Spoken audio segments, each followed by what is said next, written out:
I am 17 years old and I am a guy. My mom, who is 35 years old, has had an ambiguous relationship with me after an incident about 6 years ago. Previously, my mom was very strict and controlled my every move, paying special attention to my grades and school problems. At one point, feeling depressed, I expressed my desire to move in with my father, telling my mom in a fit of anger, "I hate you." This argument proved devastating. My mom couldn't hold back her tears as she left me with my dad. I thought it would be a short-term fix, but I ended up at my dad's for the long haul. From that point on, my life changed. My grades plummeted and problems at school became more frequent to the extreme. My father's income was unstable, and his life partner clearly had no warm feelings for me, considering me a burden. Eventually, there was a desire to return to my mother. I even considered apologizing. Mom, however, seemed to have turned over a new leaf in her life. She went to college, got a degree, and was consumed with her studies and then a new job. Despite her attempts to create an easy and carefree atmosphere by letting me do whatever I wanted and having takeout dinners, it was so unlike her. There became even more distance between us, despite her desire to be a joyful and supportive parent. 3 years ago, my mom started dating Paul, a 39-year-old widower with 2 teenage daughters. She quickly began to treat his daughters as if they were her own, and they in turn began to call her mom. This caused me to become irritated. Eventually, Paul and his daughters moved into our house and my childhood room was converted into a bedroom for one of the girls. When I found out about this, I was furious and refused to go home to my mom's house for the weekend, making unflattering comments about the girls. Mom was confused by my behavior and could not understand the reason for my displeasure.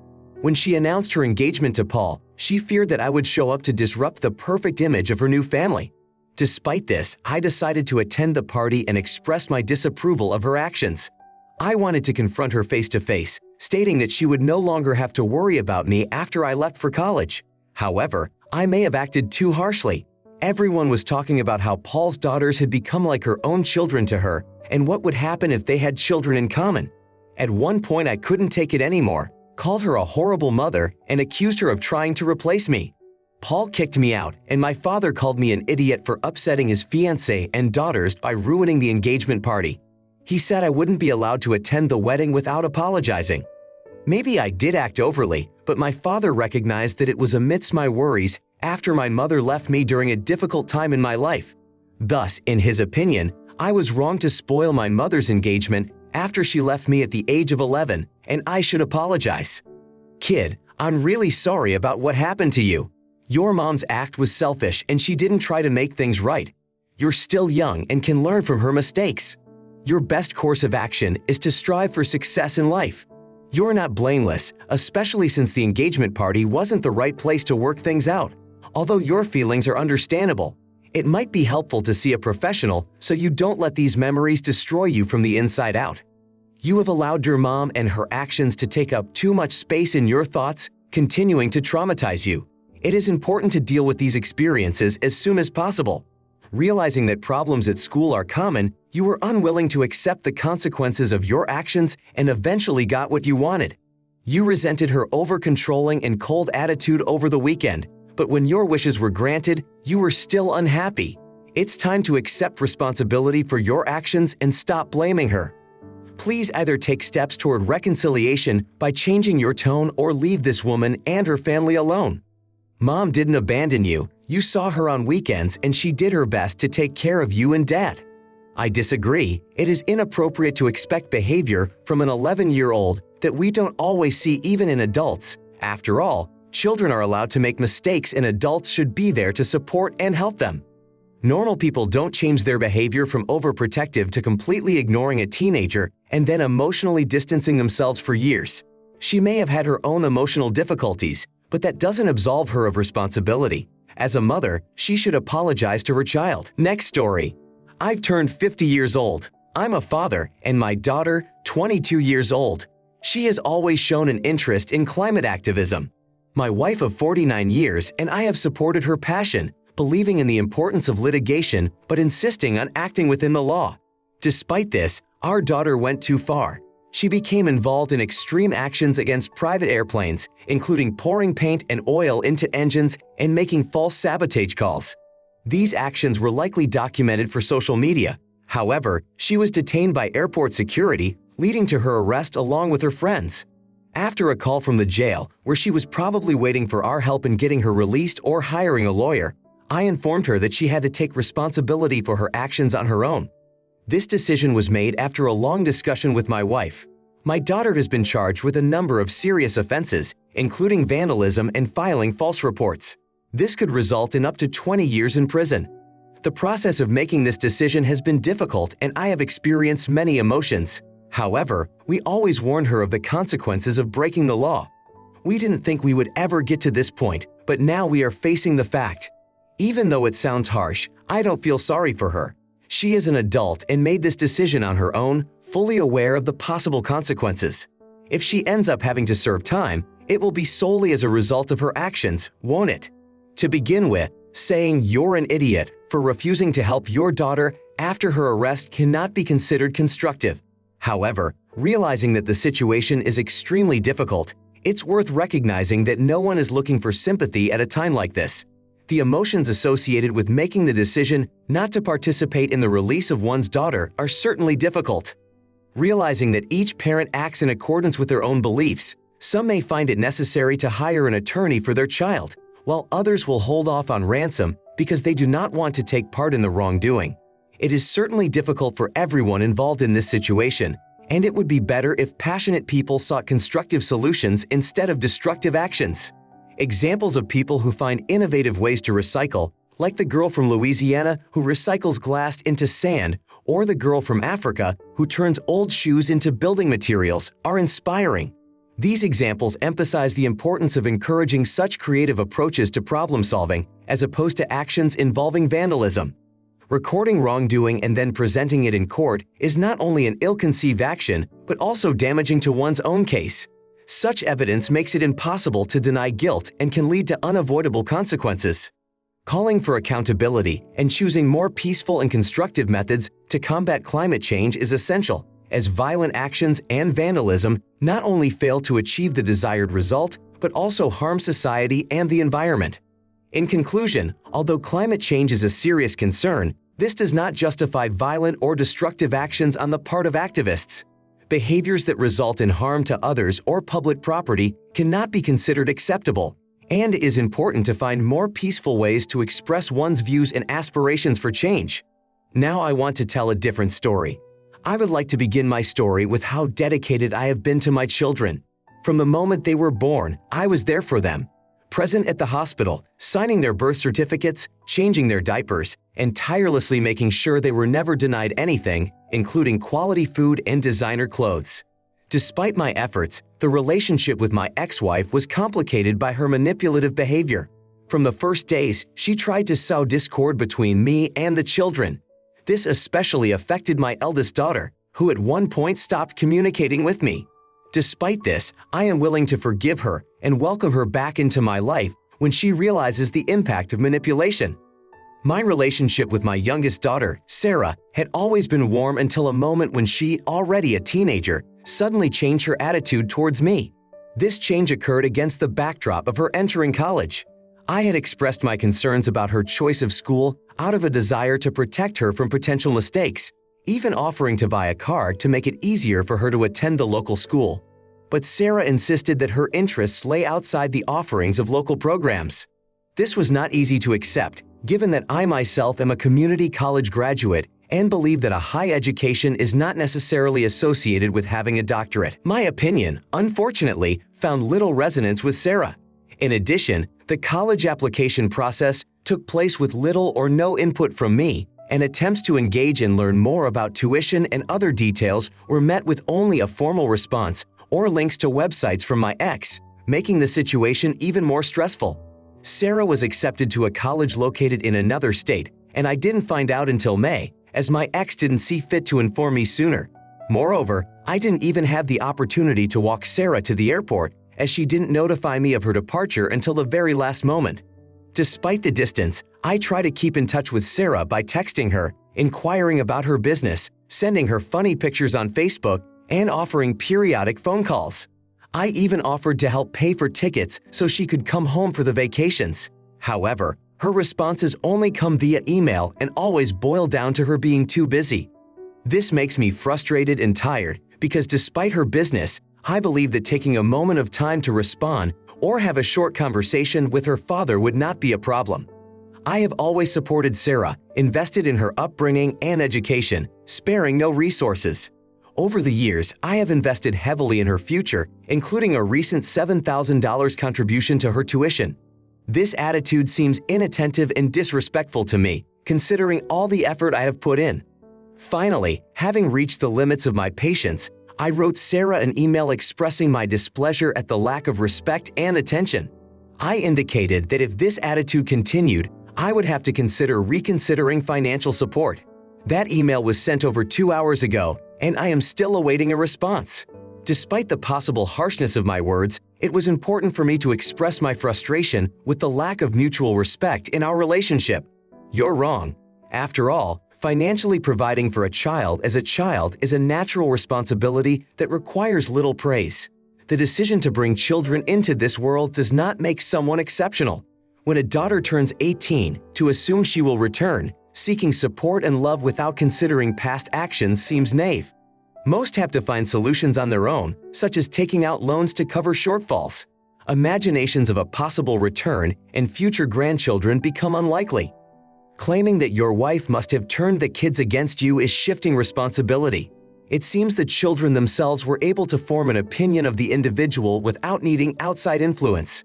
Misunderstandings and accusations against the ex who allegedly turns the daughters against seem unfounded. Perceiving commonplace actions as hostile leads to incorrect conclusions and only emphasizes the complexity of the situation.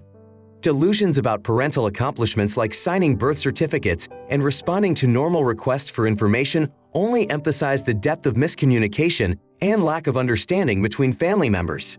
His outrage stemmed from the fact that details of their daughter's college education were not publicly posted. He even sent a link in an effort to look into the matter himself. He interpreted this act as an attempt by his ex-spouse to sow discord between him and his daughters. This perception makes one wonder about the complexity of the relationship. What is surprising is his conclusion that he should look for evidence of intentional influence on his daughters. The reaction to such a situation seems unexpected given his previous actions, including listing signed birth certificates as a significant parenting success. Update: the next day, my daughter still hadn't found an opportunity to respond to me. The decision to ignore my appeals is not something I'm going to take lightly. Among the many messages I have received are those that criticize my actions and question my role as a father, rebuking me for my lack of tolerance for the ungrateful behavior of an adult child. A special thanks goes to those who are able to see the situation through my eyes and agree that I should not be expected to financially support a disrespectful adult, regardless of previous investments in their development and education. My next story. Some time ago, my mother-in-law expressed her displeasure that I had restricted my mother's access to my son. In response to her criticism, my husband emphasized that as parents, we have the right to make decisions about our child's upbringing without interference from anyone else. He also pointed out that our family's personal issues should not be her concern, especially when she did not have full knowledge of the situation.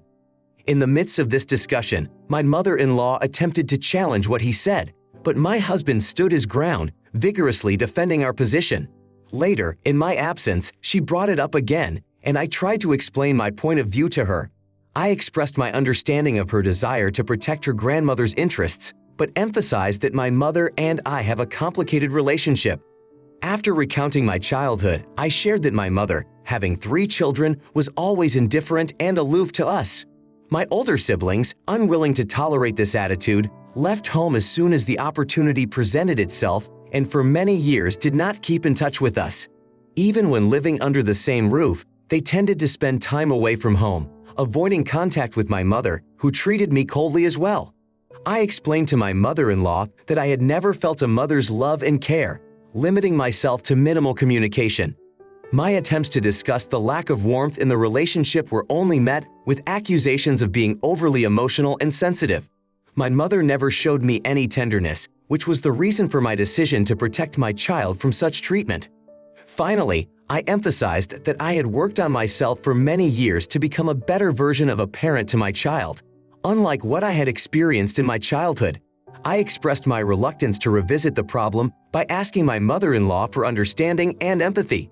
One Thursday, my mother-in-law shared with me what had happened. She had met my mother, who expressed her desire to see her grandson. According to my mother-in-law, my mother was genuinely upset about the current state of affairs. My mother-in-law suggested that I let go of past resentments, assuring me that my mother was capable of changing for the better and becoming a caring mother and grandmother. However, when my mother-in-law began to reproach me for my unwillingness to let go of the past, I found her words instructive and could not hold back my irritation. I made it clear that she should not interfere in my personal affairs. My husband was not at home at the time, and when my reaction displeased my mother-in-law, I asked her to leave the house. She later approached my husband, who in turn supported my position by pointing out her failure to show empathy and understanding. My husband assured me that he would not allow this situation to happen again, while suggesting that I find a way to express my disagreement in a less emotional way. This incident made me think about my behavior and how best to respond to such situations without giving in to anger. What you are experiencing right now does not make you inadequate. Your mother-in-law's reaction is at the center of these experiences, not your actions or your relationship with your family. She may feel threatened by her place in the family, fearing that she may be excluded because of her behavior, similar to what happens to other relatives in situations where they become toxic. There is a possibility that your mother-in-law is trying to maintain control by manipulating guilt so that you feel obligated to accept her or other family members despite their harmful influence. This goes beyond mere concern for relationships within the family. It's an attempt to ensure your presence and influence despite negative behavior. You've already made your boundaries quite clear, both personally and through your spouse, who has repeatedly, diplomatically but forcefully pointed out the unacceptability of your mother-in-law's behavior. She, on the other hand, despite these warnings, continues to ignore both your expressed wishes and boundaries, even attempting to circumvent them, which creates the risk that she may go out of her way to directly violate your decisions by attempting to arrange for your child to meet with toxic family members without your knowledge. Remaining vigilant is crucial, especially if your mother-in-law brings up the issue again. In such a situation, it may be a good idea to be even clearer about your boundaries and limit the opportunities for unexpected and unwanted encounters between your child and other relatives. A story that really surprised me. I recently became a mom. My husband and I are excited to welcome our firstborn, a baby girl, into our family. During the pregnancy, we faced the task of choosing a name for her. This process was not easy. However, after much searching and thinking, I managed to find a name that was to my liking. My husband, in turn, also expressed his consent. One day, when my husband was playing the game Mortal Kombat, I had an idea. While watching the game for just a few seconds, I saw a character named Joy. The sound of that name instantly attracted me. I shared my idea with my husband. Despite his initial hesitation, due to the fact that the character was rumored to be a psychopath, I reassured him. My reasoning was that the name is not only unique but real and bears no direct connection to the game character.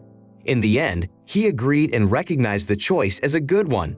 A few months after the birth of our daughter, in a conversation with a friend, she asked how we came to choose such a name.